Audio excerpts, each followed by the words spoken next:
আরেকটি ব্লগে আপনাদেরকে স্বাগত জানাই। আজকে আপনাদের কাছে যে ভিডিওটি আমরা নিয়ে আসছি সেই ভিডিওটি খুব গুরুত্বপূর্ণ এই কারণেই যে অনেকেই অ্যাক্রিলিক শিট কিভাবে ব্যবহার করা হয় সেই ব্যাপারে প্রশ্ন করেন। তো তাদের কথা মাথায় রেখে আজকে এই ভিডিওটি তৈরি করা হচ্ছে। আজকে আমরা আপনাদেরকে দেখাবো অ্যাক্রিলিক শিটের ডিটেল ব্যবহার, মানে আমরা কিভাবে অ্যাক্রিলিক শিটকে কাটছি, কোন মেশিন দিয়ে কাটছি, কিভাবে কাটছি এবং সেটা কোন অ্যাডহেসিভ দিয়ে পেস্টিং করছি, তার খুঁটিনাটি সমস্ত বিষয়গুলো আপনাদের কাছে এই ভিডিওর মাধ্যমে আমরা তুলে ধরার চেষ্টা করব। তো আসুন আমরা দেখে নিই আমাদের এখানে কার্পেন্টার টিম কাজ করছে, তারা কিভাবে এই শিটগুলোকে ব্যবহার করছে। এই সাইডটাতে আমরা অ্যাক্রিলিক শিট ব্যবহার করছি শুধুমাত্র কিচেনের জন্য। এবার স্কোপ অফ ওয়ার্ক যদি বাড়ে অ্যাক্রিলিক শিটে, সেই কাজগুলো আপনাদের দেখাবো। সুতরাং এখন যেটুকু কাজ হচ্ছে অ্যাক্রিলিক শিট দিয়ে কিচেনে, সেই কাজটা আপনাদের কাছে তুলে ধরার চেষ্টা করছি। অ্যাক্রিলিক শিট কাটার অনেক পদ্ধতি আপনারা দেখে থাকতে পারেন বা শুনেছেন, কিন্তু আমরা খুব সহজ পদ্ধতিতে অ্যাক্রিলিক শিট কাটবো এবং ল্যামিনেট কাটার যেটা রয়েছে সেই ল্যামিনেট কাটার দিয়েই আমরা সেই শিটটা কাটবো এবং দেখুন কত স্মুথলি সেই জিনিসটাকে কাটা যায়। আক্তারদার হাতে ল্যামিনেট কাটার রয়েছে, সেটা দিয়েই আমরা এই অ্যাক্রিলিক শিটটা কাটছি। আক্তারদা কেটে দেখাও প্রসেসটা। খুব সহজ প্রসেস, ইউটিউবে বিভিন্ন রকম ভিডিও রয়েছে, সেখানে বিভিন্ন রকমভাবে কাটা দেখাচ্ছে, কিন্তু আমরা খুব সহজ পদ্ধতিতে এই অ্যাক্রিলিক শিটটার কাটা দেখাচ্ছি এবং কোনো কিছু ক্ষতি ছাড়া। এইবার দেখুন শিটটাকে কিভাবে কেটে ফেলা হচ্ছে। কাটা হয়ে গেছে, জাস্ট ভাঁজ করা হচ্ছে এবং তাতে শিটটা যেখান দিয়ে কাটা হয়েছিল সেখান থেকে কোনো রকম কোনো ক্ষতি ছাড়াই সুন্দরভাবে কেটে বেরিয়ে এসছে।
আমরা অ্যাক্রিলিক শিট পেস্টিং করছি ফেভিকলের প্রবণ আঠা দিয়ে। দেখুন ফেভিকলের প্রবণ আঠা ছাড়াও আপনার বিভিন্ন ধরনের আঠা আছে, পেস্টিং করা যায়। তার মধ্যে আপনার ফেভিকলের বন্ড এবং প্রবণ দিয়েও পেস্টিং করা যাচ্ছে, পেস্টিং করা যায়। দেখুন এইভাবে আমরা অ্যাক্রিলিক শিট পেস্টিং করছি।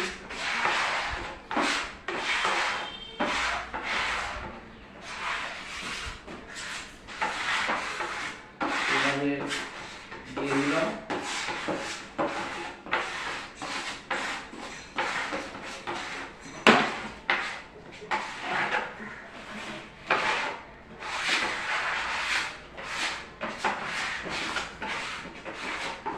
দুটো সারফেসেই খুব ভালো করে এই আঠাটা লাগাতে হয়, যাতে মজবুত বেশি হয়, যাতে না ভবিষ্যতে খুলে আসে। তো এইখানে দেখুন অ্যাক্রিলিক শিটটার ওপরেই প্রবন্ড আঠাটা লাগানো হচ্ছে।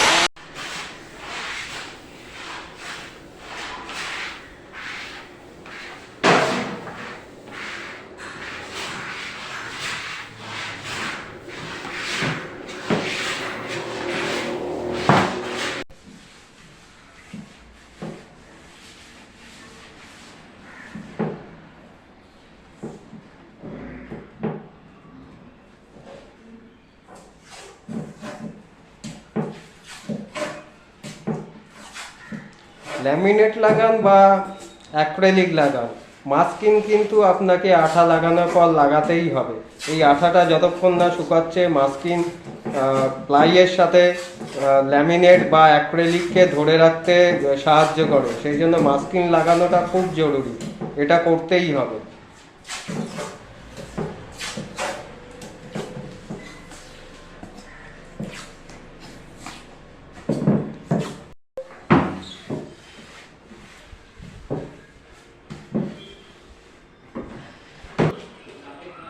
রাউটার মেশিন, এই মেশিনটা দিয়েই আমরা ফিনিশ করি অ্যাক্রিলিক শীটের এজগুলো।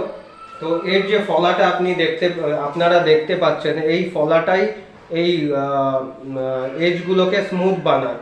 এই জন্য আমরা এটা যেহেতু স্মুথ বানায় খুব সুন্দরভাবে, সেই জন্য আমরা এখানে রেদা ব্যবহার করি না। এবং আপনাদেরকে দেখাচ্ছি এটা ব্যবহার করার পর, মানে এটাকে ফিনিশ করা অ্যাক্রিলিক শীটের এই এজ ফিনিশ করার পর এর ফিনিশিংটা কেমন এসছে। এইখানে আমার হাতে রয়েছে, এটা আপনারা দেখতে পাচ্ছেন এর ফিনিশটা কত সুন্দর এসছে। তো এই কারণটার জন্যই আমরা এই রাউটার মেশিনটা ব্যবহার করি। এর বিভিন্ন রকম ফলা রয়েছে, তো আমাদের এইখানে এই ফলাটাই ব্যবহার করা হয়েছে, যার জন্য এই স্মুথনেসটা এসছে।